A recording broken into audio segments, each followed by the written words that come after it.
Assalamualaikum warahmatullahi wabarakatuh.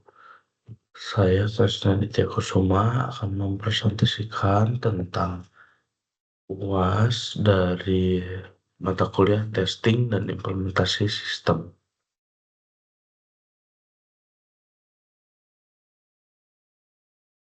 Soal ujiannya adalah, jadi salah satu perusahaan akan mengimplementasikan sistem manajemen inventaris baru untuk meningkatkan efisiensi operasional.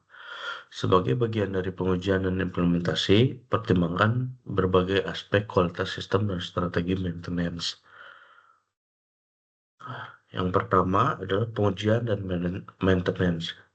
Soalnya adalah bagaimana Anda akan menilai kehandalan dan performa sistem selama fase pengujian.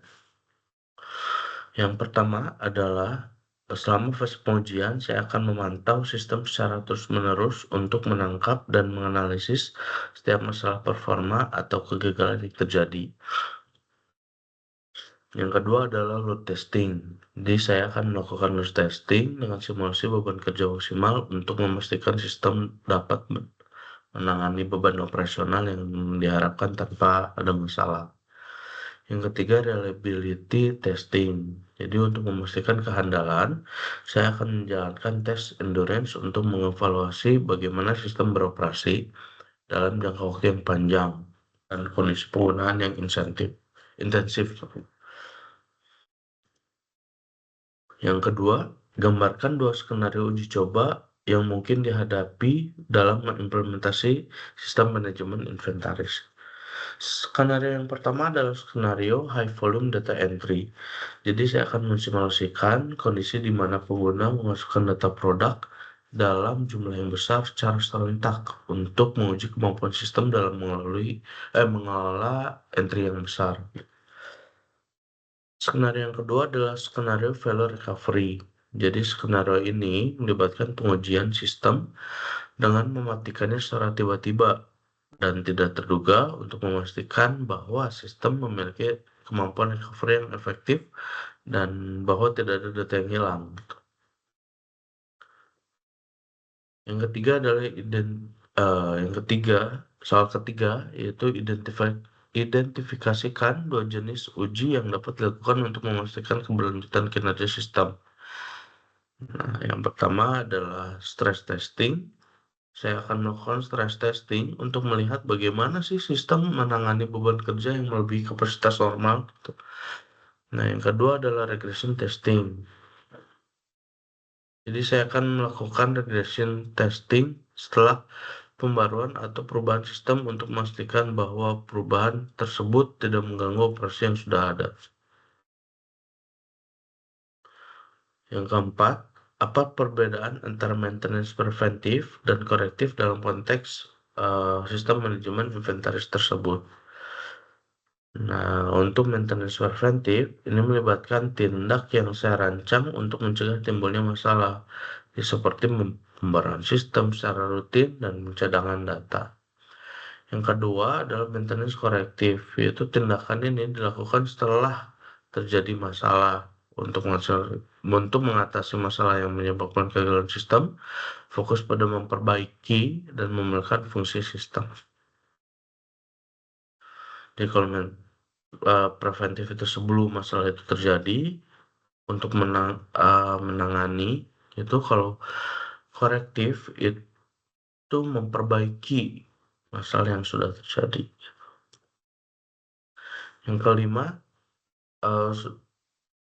masuk tindakan dan perbaikan. Jadi misalkan ada penurunan performa sistem setelah beberapa bulan penggunaan, jelaskan langkah-langkah konkret yang akan Anda ambil untuk mengidentifikasi dan memperbaiki masalah tersebut.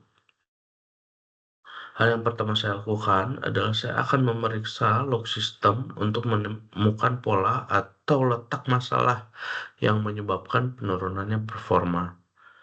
Nah, setelah saya menemukan dari log sistem tersebut, saya akan melakukan optimisasi pada bagian sistem yang bermasalah, seperti memperbaiki bug atau memodifikasi konfigurasi.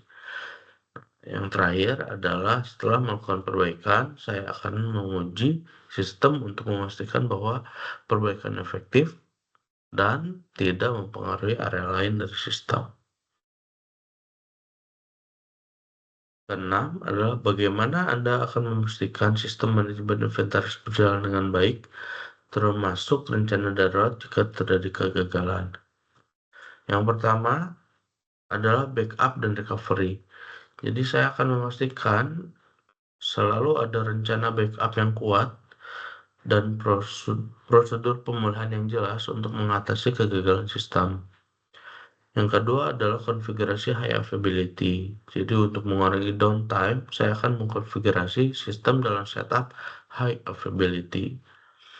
Nah, yang terakhir adalah maintenance rutin pastinya. Jadi saya akan melakukan pemeriksaan dan maintenance yang rutin sebagai upaya preventif tadi. Terakhir, bagaimana Anda akan mengumpulkan umpan balik dari pengguna akhir untuk memperbaiki dan meningkatkan sistem? Sini saya memakai tiga eh,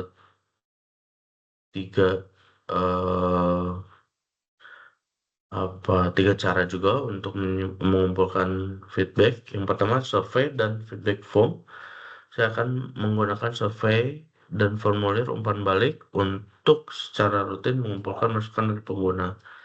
Yang kedua adalah saya akan menyelenggarakan sesi grup dengan end user untuk mendapatkan pemahaman yang lebih dalam tentang pengalaman mereka. Yang ketiga adalah saya akan memonitor bagaimana pengguna berinteraksi dengan sistem untuk menentukan area yang membutuhkan perbaikan.